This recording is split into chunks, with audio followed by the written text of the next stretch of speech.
தமிழ்நாடு மேற்கு வங்கத்தை தொடர்ந்து நீட் தேர்வுக்கு எதிராக கர்நாடக சட்டப்பேரவையில் தீர்மானம் நிறைவேற்றப்பட்டிருக்கிறது. ஏற்கனவே நீட் தேர்வுக்கு எதிராக தமிழ்நாடு, மேற்கு வங்கம் ஆகியவை தீர்மானம் நிறைவேற்றிருக்கக்கூடிய நிலையில் அதன் தொடர்ச்சியாக கர்நாடக சட்டப்பேரவையிலும் நீட் தேர்வுக்கு எதிராக தீர்மானம் நிறைவேற்றப்பட்டிருக்கிறது. நீட் தேர்வை ரத்து செய்யக்கோரி கர்நாடக சட்டசபையில் தீர்மானம் நிறைவேற்றப்பட்டிருக்கிறது. கர்நாடகாவில் சட்டப்பேரவை கூட்டத்தொடர் நடைபெற்று வரக்கூடிய நிலையில் இந்த கூட்டத்தொடருடைய இன்றைய நாளில் நீட் தேர்வுக்கு எதிராக தீர்மானம் கொண்டு வரப்பட்டு நிறைவேற்றப்பட்டிருக்கிறது. நீட் தேர்வுக்கு எதிரான முதலமைச்சர் சித்தராமையா கொண்டு வந்த தீர்மானம் சட்டப்பேரவையில் நிறைவேறி இருக்கின்றது. பிறகு இது ஆளுநருடைய ஒப்புதலுக்காக அனுப்பி வைக்கப்படும். ஏற்கனவே தொடர்ந்து நீட் தேர்வு பொறுத்தவரையில் ஏழை எளிய மாணவர்கள் கடுமையாக பாதிக்கப்படுவதாகவும் நீட் தேர்வில் பல்வேறு குளறுபடிகள் நடைபெற்று வருவதாகவும் இதற்காக நீட் தேர்விலிருந்து விலக்க வேண்டும் என்று தொடக்கத்திலிருந்தே தமிழ்நாடு கோரிக்கை வைத்து வரக்கூடிய நிலையில் தற்போது இந்த ஆண்டுக்கான நீட் தேர்வு முடிவுகள் வெளியான நிலையில் அதில் பல்வேறு மோசடிகள் முறைகளில் நடைபெற்றிருப்பது வெளிச்சத்துக்கு வந்தது. குறிப்பாக ஆள் மாறாட்டம் வினாத்தால் கசிந்தது, அதோடு ஒரே தேர்வு மையத்தில் பல பேருக்கு முழு மதிப்பெண் பெற்றது, கருணை மதிப்பெண் வழங்கியதில் முறைகேடு என தொடர்ந்து நீட் தேர்வு முடிவில் பல்வேறு குளறுபடிகள் நடைபெற்றிருப்பதாக தெரிவிக்கப்பட்டது. அதற்கு எதிராக உச்சநீதிமன்றத்தில் வழக்கு தொடர்ந்தது.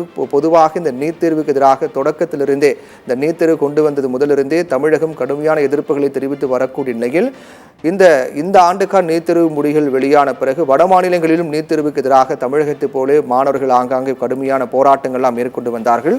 இது மத்திய அரசுக்கு ஒரு அழுத்தமாக நெருக்கடியாக பார்க்கப்பட்ட நிலையில் நீட் தேர்வுக்கு எதிராக முதலில் தமிழ்நாடு அரசு சட்டப்பேரவையில் தீர்மானம் நிறைவேற்றியது.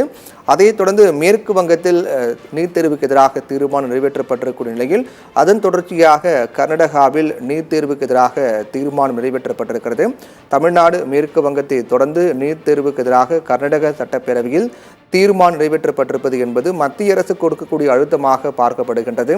என்றால் இந்தியா முழுவதும் லட்சக்கணக்கான மாணவர்கள் நீட் தேர்வினால் கடுமையாக பாதிக்கப்படுவதாகவும் இந்த விவகாரம் தொடர்பாக நாடாளுமன்றத்திலும் எதிரொலித்தது. குறிப்பாக எதிர்க்கட்சி தலைவர் ராகுல் காந்தி நீட் விவகாரம் தொடர்பாக கடுமையான வாதங்களை நாடாளுமன்ற மக்களவையில் முன்வைத்தார்.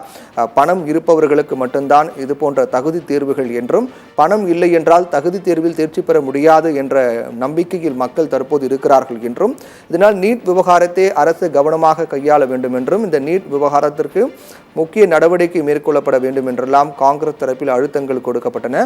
அதன் தொடர்ச்சியாக கர்நாடக சட்டப்பேரவையில் நீட் தேர்வுக்கு எதிராக தீர்மானமானது நிறைவேற்றப்பட்டிருக்கிறது.